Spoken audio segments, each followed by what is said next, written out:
You're listening to the Bulldog Insider podcast, brought to you by Essentia Health.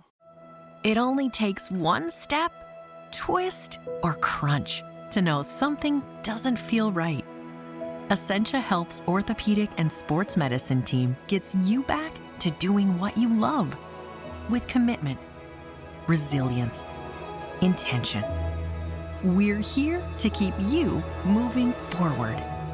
Visit essentiahealth.org to learn more about orthopedics and sports medicine, like nowhere else.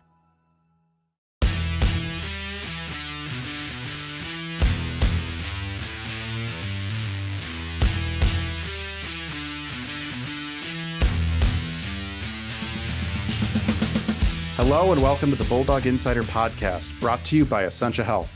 I'm your host, Matt Wellens, the Bulldogs hockey beat reporter at the Duluth News Tribune. And I'm Zach Schneider, the television voice of UMD Hockey on My Nine Sports. It's officially the crazy portion of the hockey season for both the Bulldogs men's and women's hockey teams. The women, they're heading to Columbus this week for the NCAA tournament to play UConn in the first round on Friday. The winner of that game gets Ohio State on Saturday. That's where I will be. I will be in Columbus with the women's team. Meanwhile, the men's team will be 2 time zones away from us. So I'm apologize right now as I screw up times of everything the next week here. Hopefully we get the right times and stories. The men are 2 time zones away. They are in Denver for the quarterfinals of the NCHC tournament. The Bulldogs take on the Pioneers in a best-of-3 series that begins Friday. Zach, not to confuse you and everyone back in Duluth, they're 1 time zone away from you. Our guest this week, he will be out in Denver. He's an alum of the, unfortunately, state runner-up Hermantown Hawks. Welcome to the podcast, Darian Gotz. Hi, Darian. Thanks for having me. Appreciate it. Yeah, and apologies to listeners. We're on Zoom this week because there's construction going on at the D&T studio / office there. So we're on Zoom. Darian, as I said, unfortunately, the Hawks, entertaining game in the semifinals, come up short against St. Cloud Cathedral in the Class A title game on Saturday. Did you get a chance to watch the state tourney at all? And is Jack Smith going easy on you and the rest of the Hermantown guys there? Yeah, I did have a chance to watch the Hawks play a little bit. I thought they played really well, kind of unfortunate. I'm actually supposed to be wearing a Cathedral Jack Smith jersey today, but he forgot it at home. We had a little side bet going, me, Joey, and Jack Smith. And if Smitty lost, he had to wear either Joey or I's jersey for 2 days at school. And then if Hermantown lost, Joey and I had to trade off days. So I think I'll be wearing his jersey at school tomorrow, sadly. Yeah, sorry, Jack. You don't get Darian here on the podcast wearing that Cathedral jersey. I was gonna say, how many Cathedral jerseys does Jack have lying around for all of you guys? Just the one, huh? Yeah, he's got the one. We'll have to alternate days. So I want to go back to happier times when you won a state title in 2017 with Hermantown as a sophomore in high school, double overtime victory. You shared a cool story about that game last week at the weekly press conference. Mind sharing that one again? Yeah, absolutely.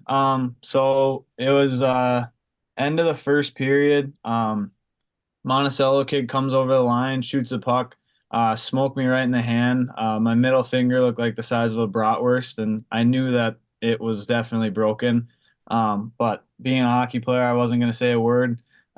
We get to about the first overtime, and I had the pleasure of playing with Dylan Sandberg during the game. We played quite a few minutes, and he comes up to me on the bench. He's like, "Goder, why do you keep passing me the puck? Why do you keep passing me the puck at the point? Every time I'd get it, I'd slide over, give it to Dill." And I was like, I took my glove off, and he's like, "Oh, that thing's broken." And I was like, "Oh yeah." And so it kept working because obviously Dill's the one who scored it at the end, and it was really special. Kind of funny. Coach Andrews actually after the game kind of gave me a big hug, and I was like, "Where's Sarah?" who was our trainer, but also Coach Andrews' wife's name. And he's like, "Oh, she's up in the stands, da da da." And I was like, "No, I mean our trainer." And he's like, "Oh, well, why?" And I show him my hand, and he was so embarrassed for a couple of weeks after that because he thought I was talking about his wife, not our trainer. So it's a good story that Coach Andrews and I have. And he was okay that you stayed out there with it. How badly was the finger broken? Oh, it was like shattered in pieces. Like I think it had like we couldn't even do surgery on it because it was like in six different pieces. Like they just had to let it naturally heal. So how's that finger look now? Is It's good now. I was okay. just in the cast for a couple months. I missed most of baseball season, which was a huge bummer. But it is what it is. So no one knew Worth it. you were playing with a broken finger that entire game. No, nobody except for me. That's a good one, and that is a true hockey player story right there. I don't know how you play through the pain and all of that. Keep going Oh, out your there. adrenaline's going. I mean, we were going for a back-to-back title. I couldn't lose because then my brother would have a one up on me because he won it the year before, and you know how brothers are. You can't let the other one get too far ahead. So, And there's the ultimate motivation right there.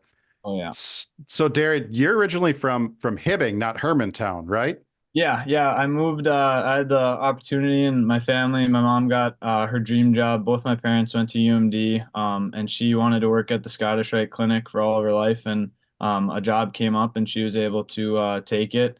My family was able to move down. I was going into the seventh grade, and my brother was going into the 10th grade. What was that like for you kids at that stage of your growing up and hockey career to make that move from Hibbing to Hermantown? Yeah, no, it was great. In Hibbing, we had a really good team. I played a year up, so I was always with like Scotty, and Jarrett Lee. Very good age group.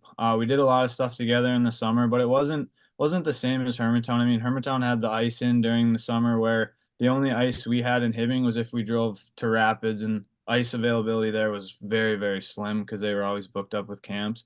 So that was kind of a huge difference, is just being able to skate all summer long. Ice was always available. Dave Huddle does a great job. He gives opportunities to all kids, not just the older kids. Like everyone gets an opportunity to skate at Hermantown in the summer.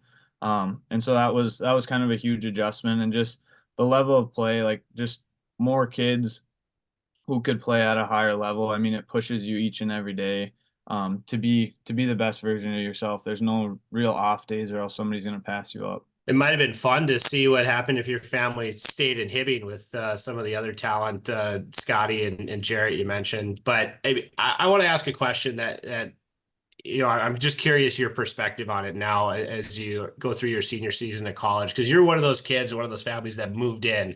Your brother moved in as a sophomore. You were a bit younger. But now that you're a bit removed from it, I don't necessarily think this is still a fair question to ask a 20-something-year-old college kid. But what's your perspective when we get to state tournament time and all this stuff about Hermantown and the success that program has had over the years gets brought up by people all across the state? What's your view on that now, as somebody who maybe left a lot of your friends in Hibbing because of what your parents were doing and had to kind of start over in Hermantown, and obviously it's led to a lot of success for you and your brother on the hockey side of things. Yeah, I mean, ultimately, at the end of the day, I think moving to Hermantown was a big part of it, but I think my brother and I were also kind of raised the way that we always wanted to play Division I hockey, whether that would have been in Hibbing or down in Hermantown. Obviously, just being around those type of people, like it just pushes you a little bit more. And as far as kind of kids moving in, I think Hermantown is just a place that attracts so much like firepower. Like there's something about being on those outdoor rinks. Like as a young kid, when I moved in Pee-wees and Bantams, I remember we'd have practice at 5 o'clock. I'd be on the outdoor rink. As soon as school ended, I'd go practice, and then my friends and I would eat like a ramen cup, and then we'd go right back out on the ice. Like it's hard not to be attracted to something like that, and it shows why Hermantown is so successful, and it shows why there is such a big target on your back. I mean, I think it can be reciprocated by any community in the state. Like look at Hermantown's arena. It's surrounded by outdoor rinks that are constantly filled. Unfortunately, this winter didn't work out great for outdoor ice, but it's constantly filled, and I think any community in the entire state could reciprocate exactly what Hermantown has. Darian, what are your thoughts on the Class A and Double A debate? Because I'm watching a lot of Class A hockey this last week, and because it's earlier in the day, early in the afternoon, it's not conflicting with me like having to go watch you guys play. And I'm thinking, man, this is some awesome hockey. There were some great semifinal games on Friday. Like that was a blast to watch those games. And it's not just Hermantown, War Road, Matamidi, Cathedral. There's a number of schools that get hassled that, hey, move up to AA after you've had success at A. Yep. And then I think, man, we won't have these great games on Friday. So there's my biased opinion. I like seeing these really good schools stay in A and not try and move up, and maybe they have success. Maybe we don't hear from. There's a few we haven't heard from since they moved up to AA. What are your thoughts on the AA debate in Minnesota high school hockey? I think it's always kind of going to get to a point where once a team's having success, everyone's going to keep pushing them to move up. And I don't think it's a fault of the town, of the community at all. Like, it's like you said, the games on Friday were, I think, a lot better than some of the games that were on Wednesday. And I think once you get to those semifinals, they are great hockey games. And I think there are a lot of single A teams that can compete with those AA teams, but there is a huge difference as far as depth of overall the team. Because, I mean, a lot of those single A teams, their first line's great, second line's pretty good, and then usually it falls off a little bit. I mean, you'll get some younger guys that can kind of fill in. But if you look at that Edina team, like full all the way throughout their lineup, very good hockey team, and there's a reason for that. They have a lot of students. They're able to kind of fill those positions. They get however many people to come out. I mean, my senior year, we only cut 2 players. So I think there is something to be said about as far as like depth wise, as far as the community really not ready for that big jump. Internally, inside the program, when you were a part of it, and now externally as an alumni of the program, how do you deal with that, where everybody thinks one thing, whether you should move up, should not move up, whether it's not fair that you're playing with some of these other small schools, and then you were part of a title team? I mean, I look at all the success that Hermantown's had. You've only won 4 titles. You've won a big string of 7A championships, minus the 1 year there when you lost to Greenway in the championship game. But when you get to the state tournament, there's been other teams that have been able to beat Hermantown, whether it's in the championship game or before. You were part of a team that in 17 that won it. Did that make it better that, kind of it feels like from the outside looking in, like everybody doesn't want you to win? Did that make it a little bit sweeter that you guys were able to complete the task in 2017? Oh, absolutely. I mean, coming into like the program, like, that you have a huge target on your back. It's not just at the state tournament. It's not just in sections. It's every single game. When you are playing at home, you're playing at away games, like teams will kind of come in and they see the success that Hermantown has. When you're at the top, people are always gunning for you. And I think it's something that really builds the character of Hermantown kids, is always having that inner drive, because people are always kind of coming for you, coming for your spot. It just creates like a determination to get back, to stay where the program is that mentality, and we can get off the Hermantown debate train here quickly, but is that mentality, combined with just your individual talent, why we see so many of the Hermantown kids go on to really successful and long careers, both in college and maybe at the professional ranks as well, is because it feels like it translates really well to now your career at UMD, where expectations are sky high. Anything but a win on Friday, Saturday night feels like, it's a disappointment for the community and not just for the team. Did it prepare you really well for what you've dealt with now as a Bulldog? Oh yeah, absolutely. I mean, I came here my freshman year, and they were just off of the COVID season, which could have been a back-to-back national championship team. Like, the bar was set very high from day one, and it was exciting. That's what I knew I was coming into. And yeah, it did feel like eerily very similar to being at Hermantown, as far as everyone's gunning for you, everyone's giving you your best game each and every day. And I think it definitely has translated into like kind of the compete level that I have, and kind of the outlook that I have on pretty much everything that I do. We could keep talking Hermantown. The metrics that the DNT tell us that either people love Hermantown or they really, really hate Hermantown, and they hate read all of our stuff. So we can keep talking about it, but I'm gonna shift gears here. Darren, you shared something else I thought that was really insightful last week at the press conference when I was asking you and Blake Biondi and Zach Stayskull to kind of reflect on your time here in Northeast Minnesota. You shared with us last week that Adam Johnson babysat you and your brother Eric growing up in Hibbing, which caused Bruce Siski and I to like pause and start doing math because Adam's still, you know, a kid to us and he was only 6 years older than you and Eric, not much old. Well, 6 years older than you, I believe, and not much older than Eric. What was he like as a babysitter? Was he a strict guy, lenient guy? What was Adam like as a babysitter? Yeah, so Adam would trade off with his brother Ryan. Usually it was kind of whoever was available. Their mom, Sue, did a great job. She would, if all else needed, she would come kind of help us out. Adam was pretty laid back. I think as long as my mom and dad had some Jack's pizzas and some Fruity Pebbles for Adam to eat, he was happy as all could be. He could easily throw in a pizza for Eric and I, and he was happy to go.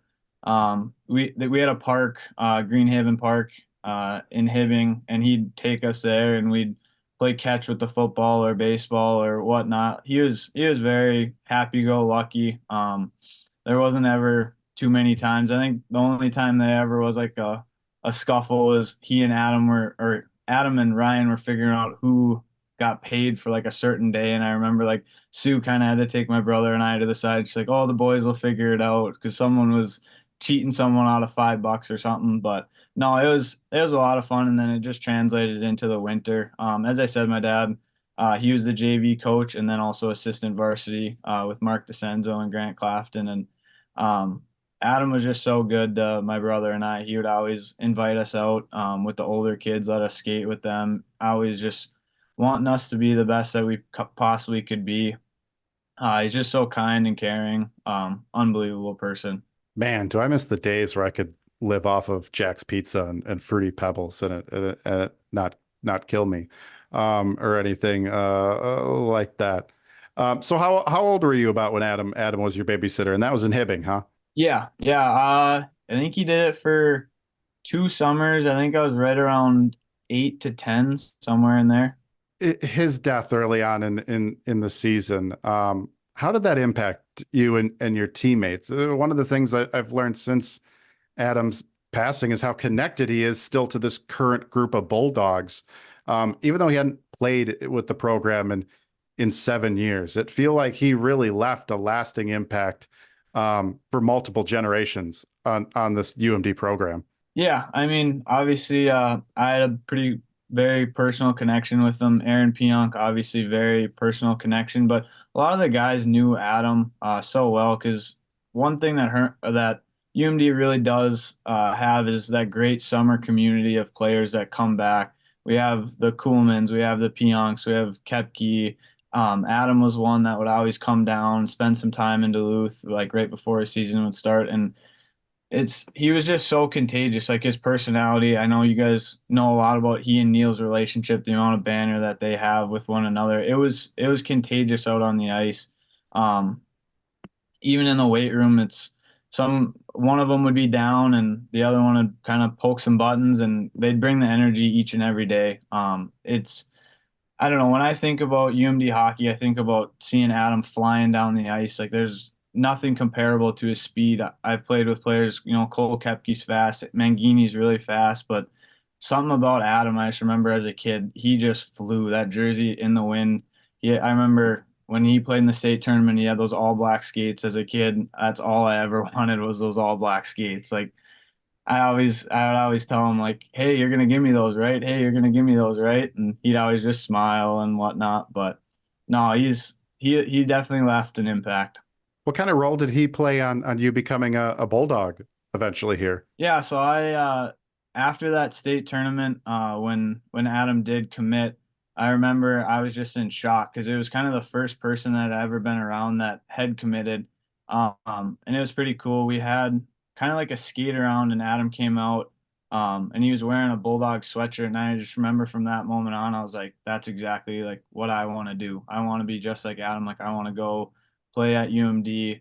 And then when I did commit, he had reached out and kind of just said congrats. And in the summer, we always had a really good relationship. He'd kind of give me some grief here and there, and I'd give him some grief. So Yeah, he definitely played a huge part in it. What has the rest of the season been like for you and maybe for Aaron, for the guys that really knew him outside of maybe the summer workouts, or maybe even for those guys if they got to know him really well? But we had the big tribute to him shortly after his death. You guys put the stickers on your helmets, and we've talked about it even from a broadcast perspective. Is we want to not let the memory of Adam Johnson fade away, but it's also not something that we want to bring up explicitly every time you guys play hockey. We want it to be about you guys and the joy of the game and things like that. For you, how has the next, I guess, 3 or 4 months been, since his death and since you did the big emotional night at Amsoil Arena to honor him? Yeah. Obviously, like you said, you kind of want to remember him, but at the end of the day, we're still playing hockey. You don't want to play the game of hockey in fear. And I think it's been such a good thing seeing all these NHL players, along with like a lot of us here at UMD, like wearing the neck guards, like bringing awareness to that. You saw the USA Hockey ruling as far as making it mandatory. I think it's something great, and I think it's something that it was such a tragic accident. And it's something that really kind of opened a lot of people's eyes. And it's not just what happened to Adam. Like there's been a lot of injuries due to skates, and it's not something that you ever go onto the ice like in fear of, because at the end of the day you still have to play the game. And I think honestly the biggest thing for me has just been, even on those really hard days, just reminding myself to enjoy like the little things in life, the little beauties. I know Neil kind of shared this story, but like Adam would always get on the ice and, hey, I still got it when you like hit the net. It's just those small little things that you get to play such a great game each and every day. You get to enjoy it. I mean, I think it's part of just being a senior too, just enjoying being with my roommates, whether we're just sitting on the couch downstairs watching NHL games, like just finding enjoyment in kind of every little thing that I've been doing. Last question here, but before the break, it's about your brother, Eric. You end up being a Bulldog, making a wise choice in life.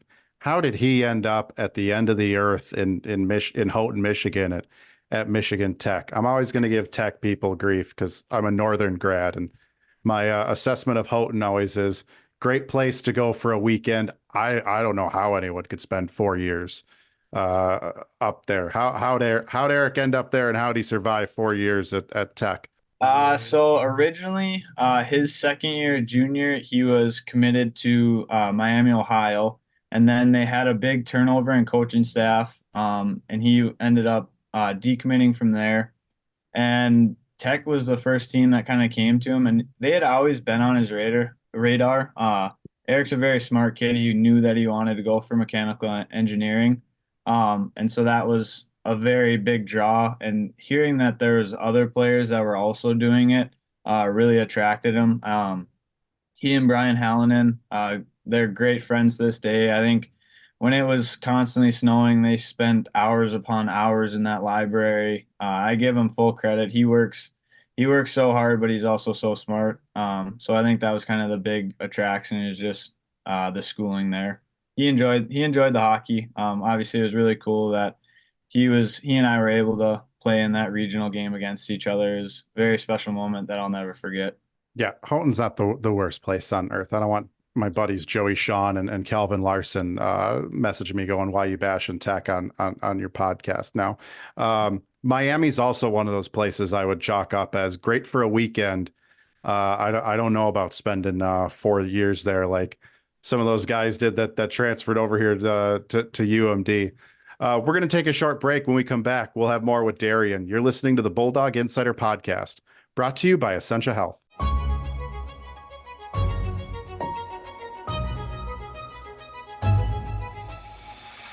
Greetings from Northlandia, a place to bring your curiosity, because here you will find curiosities. Whether it's a look inside the Northern Rail Train Car Inn or an introduction to Duluth's musical roboticist, Robot Rickshaw, we celebrate the region's distinctive people, places, and history. Each week, I'm joined by my fellow reporters who share the unique and fascinating stories that they discover while exploring the Northland. You can find new episodes of the Northlandia podcast on Apple, Spotify, or wherever you get your podcasts. Join us along this journey and discover the extraordinary stories that you just might miss if you're not in the right place at the right time, ready to step off the beaten path with no rush to return, here in Northlandia.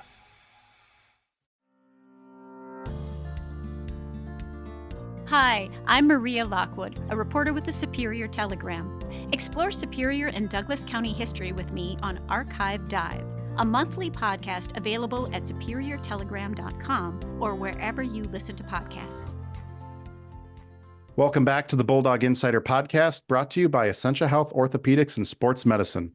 They're proud to be the team physicians for the UMD Bulldogs and provide sports medicine care to more than 25,000 student athletes in the community to ensure they can compete at the highest level while protecting their long-term health and athletic futures.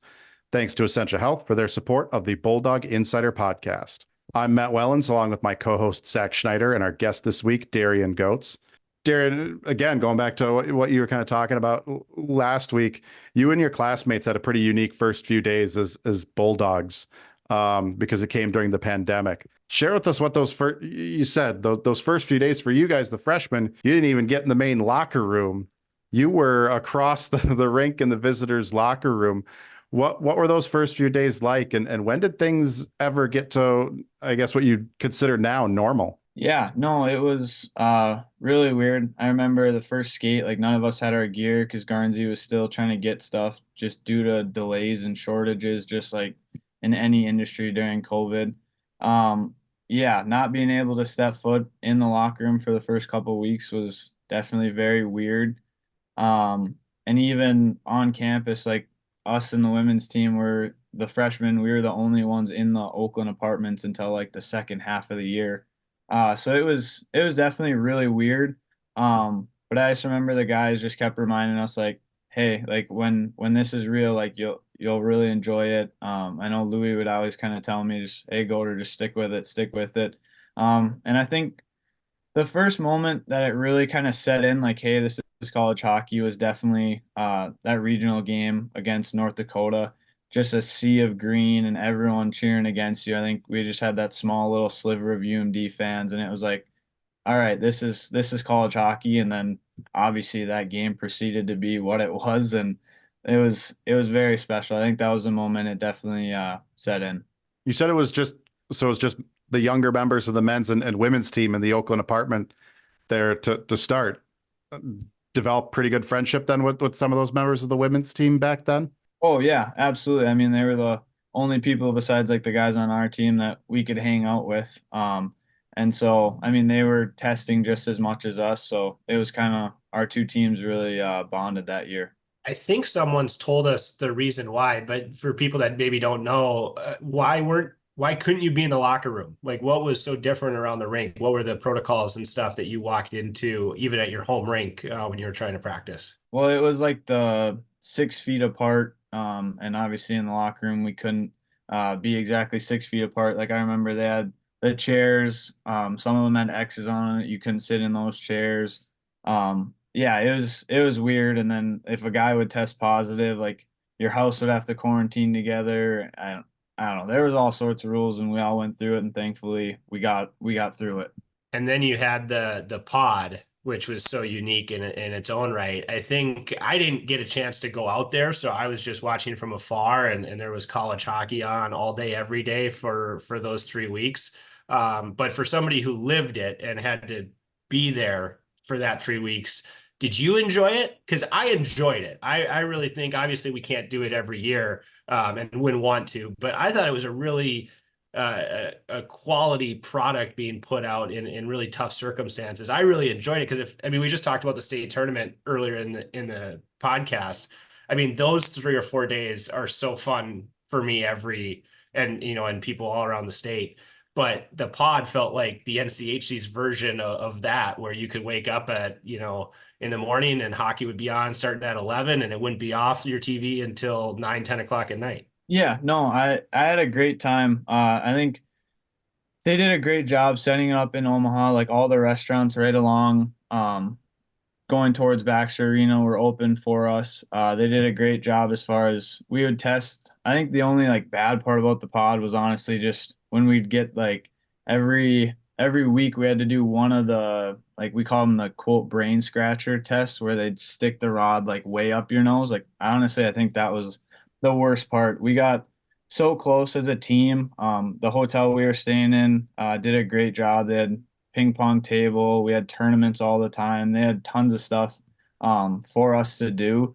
Yeah, and playing that much hockey was great. Obviously in such a short time we played as many games as we did. Yeah, I think the biggest part was just how close we were as a team moving on from the pod. Yeah, any of us that were, I stayed back in Duluth with the family, and I think any of us that watched all those games will forever have Hugo's and Orange Whip and Devil's Lake Fishing Resort commercials burned in our heads that repeated over and over on every single game.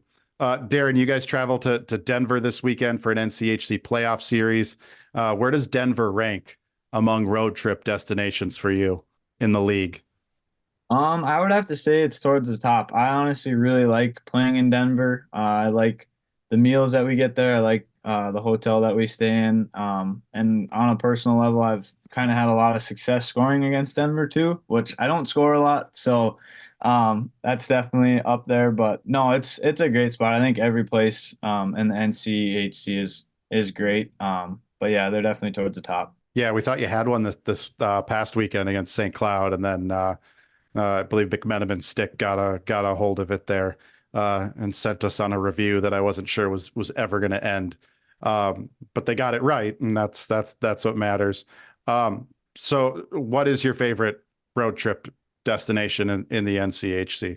That's kind of I really like the accommodations in CC. There's really good food. Really enjoyed that, but I mean, you can't go wrong with playing at the Ralph. I mean, Grand Forks is a special trip. Obviously not, I mean, not bashing the city of Grand Forks, not the nicest, but something about playing in that rink growing up, you always wanted to play there. Just sold out, everyone cheering against you. It's a lot of fun. So for you, after you won on Saturday night against St. Cloud, your options were CC or Denver, and those are your two of your top two places. It didn't really matter to you where you went at that point, huh? Yeah, no, I mean, we kind of knew we were going to be heading out there, so it was kind of just pick where, and I mean, either way, we got to win some games, so we're looking forward to it. I was going to say there's different rank. The Ralph is up there for rinks, but the city of Grand Forks itself, not up there in the league with Colorado Springs, Denver, Omaha. You're not making a lot of friends from cities here in this podcast, Matt. Houghton is not a city, first off.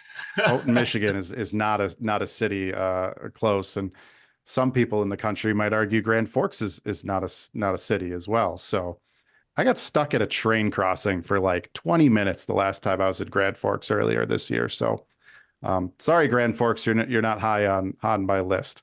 I'll take the mountains over the flatness of North Dakota. Darian, what has been your favorite on ice moment in your 4 years as a Bulldog? Definitely got to go with that 5 overtime game. I think it was just the way we willed together, kind of losing Zach during that game, and the way that Fant stepped in, and then to have Millie be the one who scores it. They hadn't touched the ice since whatever it was. They had 7 minutes of ice time, he, low height, and Biondi, and for Millie to step out there, and there was a second time he had tried that move on the D-man to shoot it like that, and for it to work, I think it just was the epitome of a team game. Like everyone contributed in their own way, whether it was a certain guy had a key block shot, kind of took a hit to make a play, and then Millie scoring. It was definitely one of the most memorable things that I'll ever experience. What's your favorite off ice moment from your time at UMD? Probably have to go with the Frozen Four in Pittsburgh. Just the whole experience was pretty cool to be able to be there with my family as well. We got to spend some time with our family and just really enjoy that moment because not everyone gets to make it to that stage. And to get to see, that was the first time I'd ever been to the city of Pittsburgh too. And we were able to tour around, see the Pirates and the Steelers Stadium, and it was a lot of fun. Which teacher or staff member at UMD has had a dramatic impact on your time as a Bulldog? There's a few. Jess Gardner, she's one of my advisors. She teaches intro to selling. She's also the head of the sales club on campus. She just does a great job. I mean, she's one of those teachers that anything you need, she's more than happy to help you get it. She's talked a lot about, she's tried to get me internships in the summer. It's very hard as a student athlete. Like, you're constantly training everything to find those internships, and she does a lot. I also have to go with Dr. Castleberry. He's been a great role model, a great mentor. He's honestly a jack of all trades. He's a professor, but he's also a volunteer firefighter. Like, he just does everything. He's also a published author. He just comes to work every day with a smile, and it's contagious. Being in his classroom, he brings a lot of excitement. There's never a down day in Dr. Castleberry's in his room, and he's just a great man. Zach, we got to get Dr. Castleberry on this podcast, because I think he gets mentioned by 9 out of 10 Bulldogs whenever I ask that question throughout the years here on the podcast.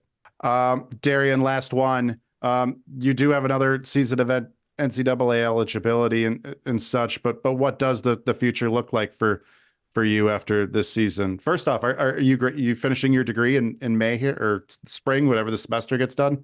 Yeah, I'm really excited. I'll be finishing up double major in marketing and professional sales. Really enjoyed going to school. As I said, we have a lot of professors. UMD Labwood School does a great job finding professors that really care about the students and will do anything that it takes to help them. As far as the future, not too sure right now. Just kind of playing it weekend by weekend and see what comes about. We don't really make our decisions as far as if guys are coming back until after the year, and I really respect that out of coach.